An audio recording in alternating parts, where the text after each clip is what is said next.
Shalom sahabat-sahabatku, salam sejahtera. Dimanapun Anda berada, kembali dalam channel Wartawan Injil. Baik sahabat-sahabat, langsung saja pada kesempatan ini kita akan membahas hal yang sudah sering saya katakan bahwa hal ini penting untuk diulangi. Entah sebulan sekali atau sebulan 2 kali. Pokoknya harus sering diingatkan. Terutama bagi kita, orang-orang yang aktif membaca Alkitab, maupun orang-orang yang suka meneliti atau menyelidiki ataupun bahkan suka mengkritik Alkitab. Nah, orang-orang ini penting memahami kata ini, Tuhan, yang ada khususnya ada di dalam kitab Perjanjian Baru. Karena ini kunci penting. Tuhan di Alkitab Perjanjian Baru itu maknanya harus dipahami, mutlak harus dipahami sebagai Tuhan. Loh, ya kan? Mulai ada yang bingung. Ya, yang bingung berarti belum mengetahui. Sahabat-sahabat, kata Tuhan, Yesus yang ada di Alkitab, itu maknanya sama dengan Tuhan Yesus. Mengapa? Ya, karena dalam bahasa Inggris, baik Tuhan maupun Tuhan, itu ditulis dengan kata Lord. Bahasa Yunaninya Kurios, bahasa Ibraninya Adon atau Adonai. Ya. Jadi baik Lord, Kurios, Adonai ini jika diterjemahkan ke bahasa Indonesia bisa menjadi Tuan, bisa menjadi Tuhan, bisa menjadi Gusti, bisa menjadi junjungan. Itu maknanya. Nah, jadi seperti kemarin saya sudah sampaikan di satu contoh video terkemarin ya. Bagi orang-orang yang mempelajari Alkitab tanpa pemahaman yang benar, ketika menyebut kata Tuhan, ini bisa salah paham. Nah, ketika salah paham diajarkan oleh seorang yang dianggap guru, maka itu bisa menjadi ajaran yang keliru, bahkan bisa menyesatkan. Dan bahkan bisa menjadi fitnah. Nah, di video kemarin saya sudah tampilkan salah satu contoh nyata yang dilakukan oleh Bapak Rizik Sihab. Menyebut kata anak Tuhan misalkan ya. Anak Tuhan. Katanya di Alkitab, di ajaran kekristenan ada anak Tuhan, Yesus itu anak Tuhan. Nah, ini kurang tepat. Ya, karena anak Tuhan ini kalau bahasa Inggrisnya kan Sons of Lord. Tuhan Lord, ya. Sons of Lord. Nah, di Alkitab tidak pernah ada kata Sons of Lord. Adanya Sons of God. Nah, God ini kalau diterjemahkan ke bahasa Indonesia oleh Lembaga Alkitab Indonesia diterjemahkan sebagai Allah. Ini padanannya sebenarnya dengan kata dewa atau sesembahan. God, Allah, dewa, sesembahan. Beda dengan Lord. Nah, ya. Saya berikan satu contoh ayat ini.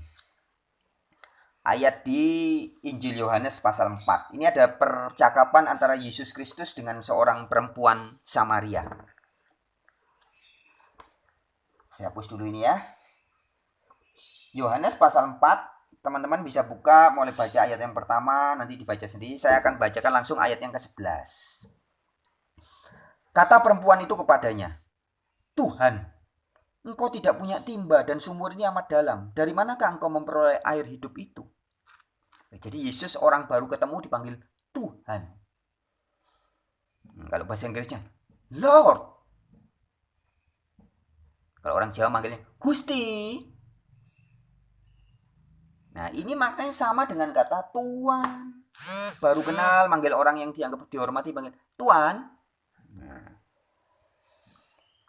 Jadi perempuan ini meskipun ditulisnya Tuhan di sini ya, tapi sebenarnya sama dengan Tuan. Karena Tuhan dan Tuan memang artinya sebenarnya sama. Nanti kita akan bahas lebih lanjut. Baik, kita lihat di ayatnya yang ke-19 juga. Yohanes pasal 4. Jadi teman-teman bisa buka nanti. Yohanes pasal 4. Tadi ayat 11, sekarang ayat 19. Kita baca. Kata perempuan itu kepadanya, Tuhan, nyata sekarang padaku bahwa engkau seorang nabi. Ya, jadi setelah perempuan itu ketemu Yesus, kemudian berbincang-bincang dan Yesus membicarakan tentang air kehidupan. Dan perempuan itu kemudian berkata, percaya bahwa Yesus, Tuhan, nyata kepadaku sekarang bahwa engkau seorang nabi. Jadi Tuhan Yesus itu dianggap nabi oleh perempuan itu. Nah, jadi artinya Tuhan, nyata sekarang kepadaku bahwa engkau seorang nabi. Jadi Tuhan sama dengan Tuhan. Ini very clear teman-teman. Ya. Tapi sekali lagi saya ingatkan buat siapapun yang suka menjadi pembaca aktif Alkitab ataupun yang suka melakukan dialog lintas agama non Kristen misalkan ya, wajib memahami kata ini. Karena kalau enggak, sering sekali saya lihat di dalam forum-forum perdebatan di internet ini kan banyak ya channel-channel debat Islam Kristen, biasanya judulnya Islam versus Kristen atau Kristen versus Islam. Tema topiknya yang dibahas adalah seputar tentang ketuhanan Yesus. Benarkah Yesus Tuhan? Benarkah Yesus Tuhan? Seputar itu biasanya. Nah, ini akan menjadi hal yang lucu ya. Kesalahan yang terus diulangi, bulat aja nggak ketemu-ketemu. Ketika orang tidak memahami makna kata Tuhan yang ada di Alkitab. Baik yang ngaku Kristen maupun yang ngaku non-Kristen ketika debat ternyata sama-sama belum paham bahwa kata Tuhan yang ada di Alkitab Perjanjian Baru itu maknanya sama dengan kata Tuhan. Sehingga yang satu ngotot, pokoknya Yesus bukan Tuhan. Tuhan kok mati? Loh, berarti enggak ngerti. Enggak ngerti arti kata Tuhan orang itu berarti. Sehingga dia mengatakan begitu. Tuhan kok mati? Pokoknya kalau sudah ada orang berkata apa? Tuhan kok mati? Artinya orang itu bertanya akibat dari pemahamannya yang keliru. Kalau dia tidak keliru memahami kata Tuhan sama dengan Tuhan, dia tidak akan berkata, Tuhan kok mati? Karena Tuhan itu sama dengan Tuhan. Ya Tuhan bisa mati, Gusti bisa mati, Gusti Pangeran Diponegoro mati, Gusti Prabu Siliwangi mati, Gusti Prabu Kertanegara mati, Gusti Ayu Putri ini mati. Ya sahabat-sahabatku, nah, jadi ini penting memahaminya.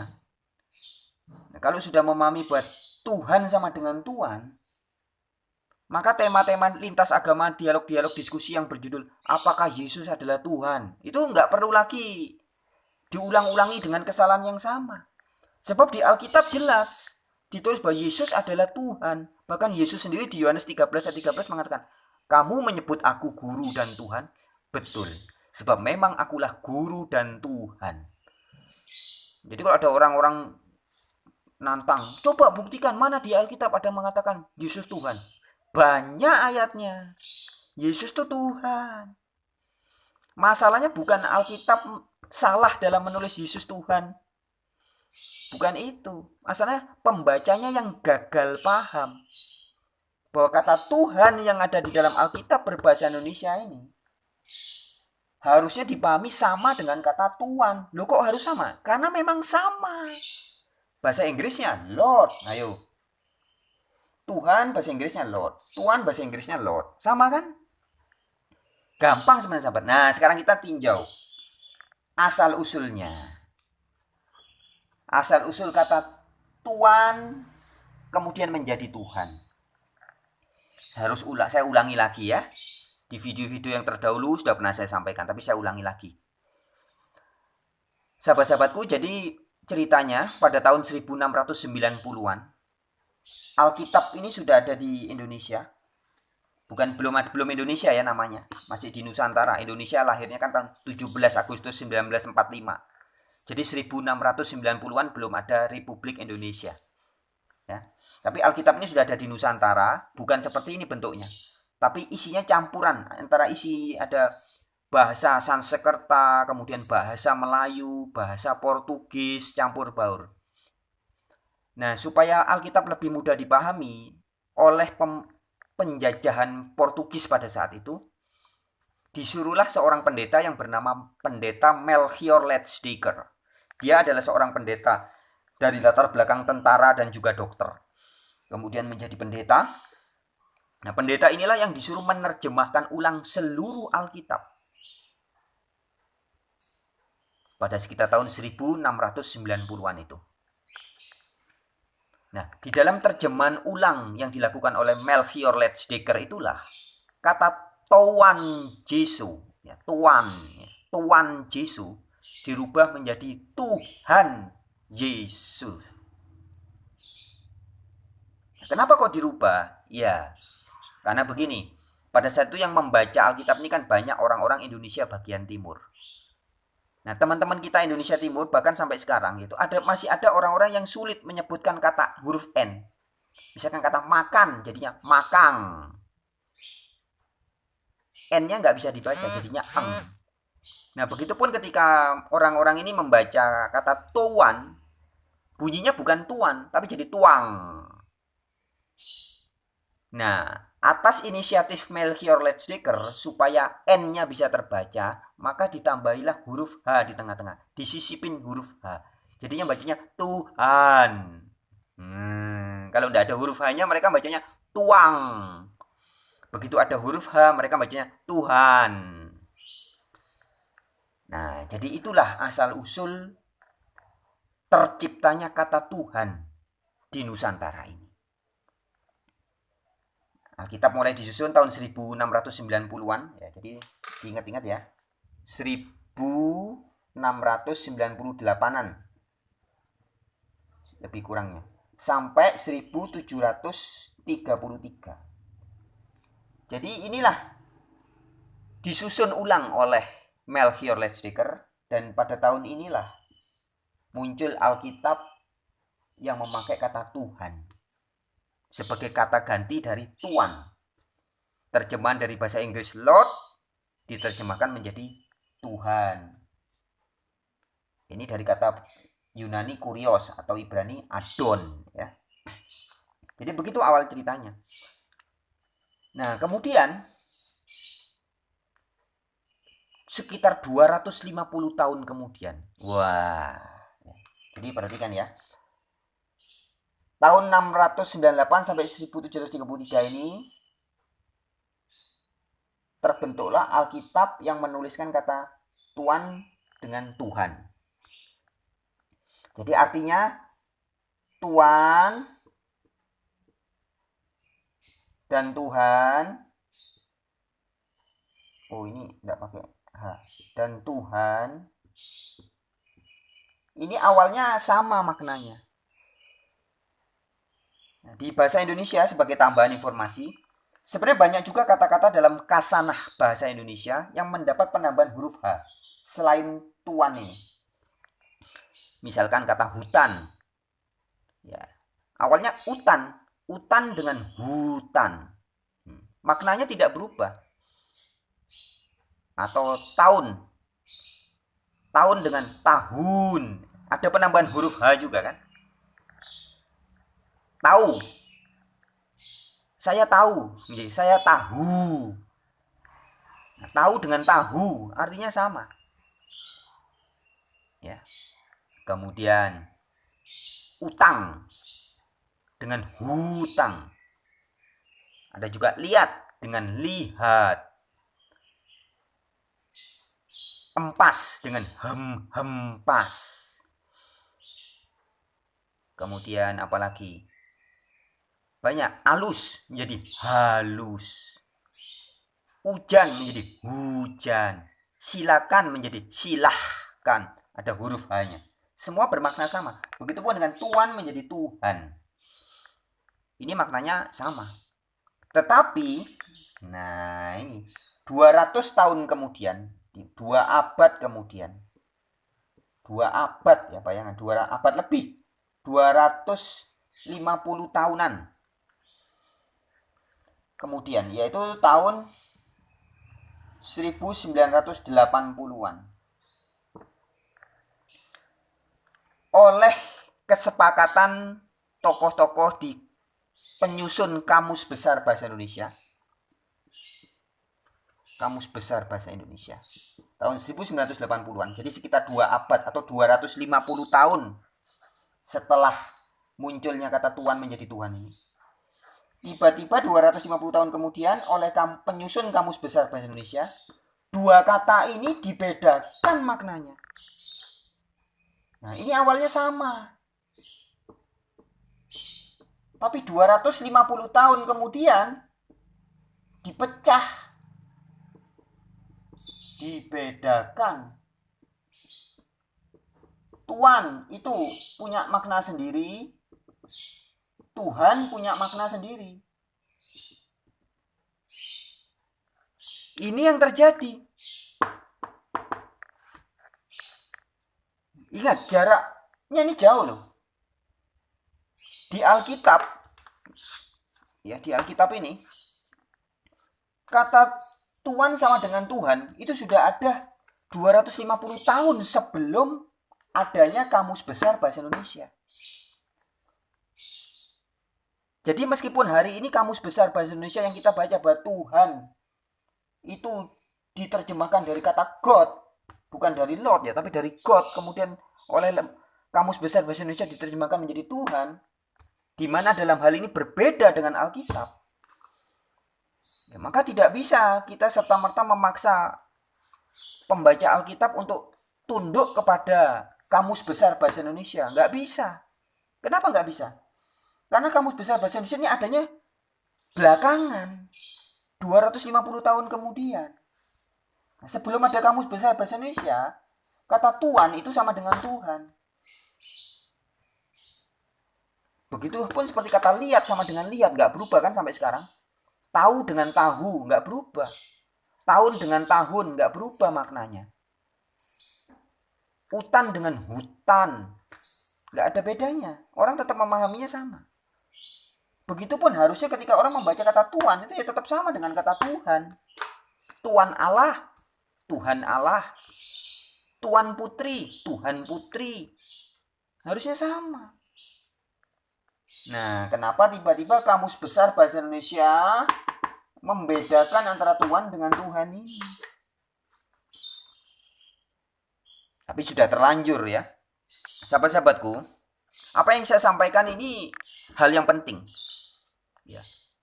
Mungkin seharusnya profesor ahli-ahli bahasa Indonesia yang paham sejarah bahasa Indonesia sudah mengetahui hal ini. Tapi kalau orang selevel dosen atau guru bahasa Indonesia itu kadang masih banyak yang nggak ngerti nih sejarah kata ini. Di Indonesia sendiri banyak ahli-ahli sejarawan dan budayawan dan pakar bahasa. Misalkan Bapak Remi Silado ya, Remi Silado seorang budayawan dan ahli bahasa Indonesia, sastrawan Indonesia. Dia sangat paham. Bahkan dia pernah menulis di koran Kompas tahun 2002 itu kalau nggak salah. 11 September 2002. Dia menulis artikel di Kompas membahas bahwa kata Tuhan yang ada di Alkitab ini berasal dari kata Tuhan. Sama. Nah, begitupun orang-orang di Lembaga Alkitab Indonesia. Sejarawan-sejarawan yang tua-tua di Lembaga Alkitab Indonesia sangat ngerti bahwa kata Tuhan itu sama dengan Tuhan. Nah, jadi ini penting sahabat-sahabatku. Sekali lagi saya akan katakan ini penting. Betul, ini penting. Kalau nggak nyambung. Jadi dialog lintas agama atau bahkan ketika debat ya, yang satu ngotot Yesus bukan Tuhan, yang pakai Alkitab ngotot di Alkitab ada tertulis Yesus Tuhan kok. Jadi masalahnya yang harus dibenahi bukan teks-teks Alkitabnya, tapi pemahaman kita tentang makna kata Tuhan dan Tuhan ini. Kita yang harus memahami bahwa kata Tuhan yang ada di Alkitab terbitan Lembaga Alkitab Indonesia ini beda maknanya dengan kata Tuhan yang ada di Kamus Besar Bahasa Indonesia. Beda, nggak sama. Ya. Jadi kalau membaca Alkitab jangan pakai pemahaman Kamus Besar Bahasa Indonesia. Saya kasih ilustrasi ya. Saya kasih ilustrasi ini sama. Kemarin saya beri tahu tentang istilah anak Allah. Di video yang sebelum ini saya membahas tentang anak Allah. Nah, memahami makna anak Allah itu tidak boleh pakai standar kita sendiri. Karena istilah anak Allah yang ada di Alkitab ini muncul dari budaya tradisi Yahudi. Maka ya kita harus tanya kepada orang Yahudi, apa maksudnya anak Allah? Nah, berdasarkan kitab-kitab Yahudi ini, kita tahu bahwa anak Allah ternyata orang pembawa damai. Anak Allah adalah sebutan bagi ciptaan-ciptaan Allah, bahkan bumi, dunia juga disebut sebagai anak-anaknya Allah. Nah, jadi kita tidak boleh sembarangan menafsirkan anak Allah menurut saya, tidak bisa. Anak Allah menurut Kamus Bahasa Indonesia juga nggak bisa. Anak Allah yang ada di Alkitab ini nggak nyambung kalau ditafsirkan dengan Kamus Besar Bahasa Indonesia. Saya berikan ilustrasi lagi, ini buat teman-teman muslim ya. Dalam budaya dan tradisi muslim, seringkali kita mendengar sebutan Nabi Muhammad kekasih Allah. Setuju ya? Nabi Muhammad kekasih Allah.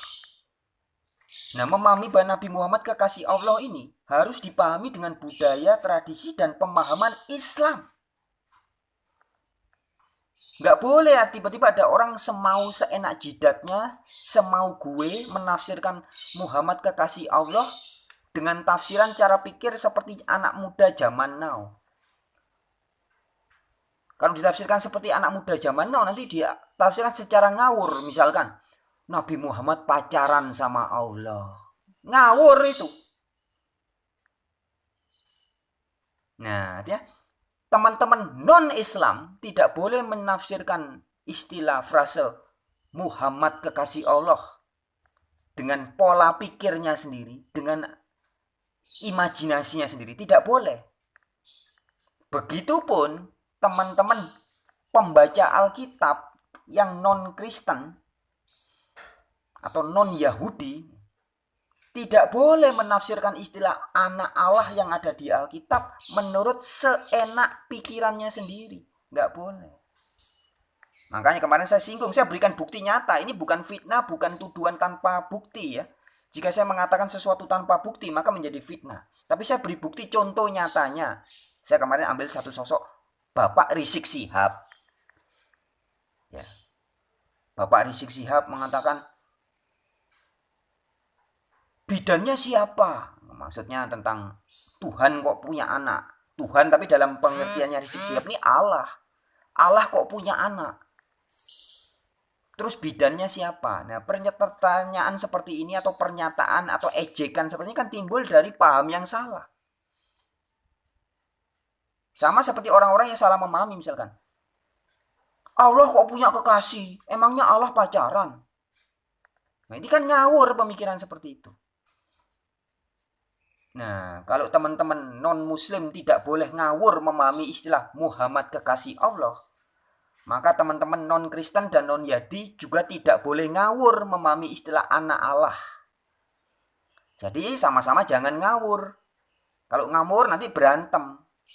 Nah, kembali ke istilah ini, Tuhan. Memahami kata Tuhan yang ada di Alkitab Perjanjian Baru, jangan seenak pikiran kita. Karena menurut Kamus Besar Bahasa Indonesia, Tuhan artinya sama dengan Sang Maha Kuasa, Sang Maha Pencipta. Berarti Tuhan yang di Alkitab juga harus berarti begitu. Nggak bisa. Ya, karena Tuhan yang di Alkitab tadi sudah saya jelaskan. Sejarahnya kata Tuhan yang ada di Indonesia ini menjadi Tuhan itu tahun 1733 ini. 250 tahun lebih sebelum adanya Kamus Besar Bahasa Indonesia. Jadi kata Tuhan menjadi Tuhan ini ada duluan. Nah, Kamus Besar Bahasa Indonesia ini adanya belakangan tahun 1980-an. Nah, jadi ini dua hal yang berbeda. Kita membaca anak Allah di Alkitab tidak boleh disamakan nyari di Kamus Besar Bahasa Indonesia. Apa ya arti anak Allah? Tersesat nanti. Begitupun ketika kita membaca kata Tuhan yang ada di Alkitab, khususnya Perjanjian Baru. Jangan asal disamakan dengan Kamus Besar Bahasa Indonesia. Kalau enggak ya terus jadinya seperti sekarang yang terjadi. Coba cek di internet tuh. Selalu ada forum debat lintas agama Islam Kristen bahas Tuhan, ketuhanan Yesus. Yesus, benarkah Yesus Tuhan? Apakah Yesus Tuhan? Atau utusan Tuhan? Ini kan salah. Judul-judulnya sudah, dari judul-judulnya sudah kelihatan bahwa berarti mereka ini tidak memahami makna kata Tuhan. Apakah Pangeran Diponegoro adalah Gusti? Ini kan sebuah hal yang tidak perlu ditanyakan. Sudah sering orang memanggil Gusti Pangeran Diponegoro. Apakah Prabu Kertanegara adalah Gusti? Ya sudah pasti. Nah, begitupun ketika orang memberi judul, apakah Yesus adalah Tuhan? Ya sudah pasti. Yesus Tuhan. Wong Tuhan itu artinya Tuhan kok. Lord, Kurios, orang yang ditaati, orang yang dihormati, orang yang dipanuti, orang yang diikuti atau junjungan. Jadi Tuhan Yesus itu artinya Yesus junjunganku. Ya, jadi sahabat-sahabatku, ini sebagai sebuah edukasi teman-temanku ya. Saya hanya menyampaikan kebenaran yang apa ada tertulis di Alkitab. Jadi baik teman-teman yang beragama Kristen atau nyebut diri sebagai Kristiani maupun non-Kristen harus paham betul ini. Harus paham bahwa Tuhan sama dengan Tuhan. Ini wajib dipahami. Ini kata inti kunci, salah satu kunci penting membaca Alkitab. Kalau enggak, gagal paham terus. Baik sahabat-sahabatku, sekian untuk video kali ini ya. Dengan segala keterbatasannya, semoga bisa dipahami dengan gampang. Karena sebenarnya ini mudah kalau sudah ngeh ya. Pokoknya Tuhan sama dengan Tuhan. Kok bisa begitu? Pahami sejarahnya. Oh ya, tahun 1733 sudah ada itu kata Tuhan sama dengan Tuhan. Ingat-ingat kata-kata yang lain, misalkan tahu sama dengan tahu. Tahun sama dengan tahun, ya kan? Begitupun Tuhan sama dengan Tuhan, harusnya.